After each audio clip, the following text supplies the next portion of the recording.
There is a school district in far southeast Iowa, in Davis County specifically, where they've been on high alert because there was a confirmed case of whooping cough in their elementary school, also known as pertussis. And doctors say whether you're in Davis County or anywhere, if you think your child has pertussis, well, they say to take action soon.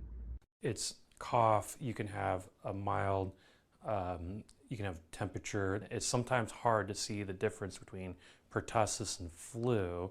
It's just the issue is that usually the flu will go away after a period of time and your cough with pertussis will just continue and continue. Now, in Davis County specifically, some of the events that they had to cancel and activities they had to cancel, such as their middle school and elementary school concerts, well, those have been rescheduled to this week, so that community will be able to salvage a little bit of cheer this holiday season.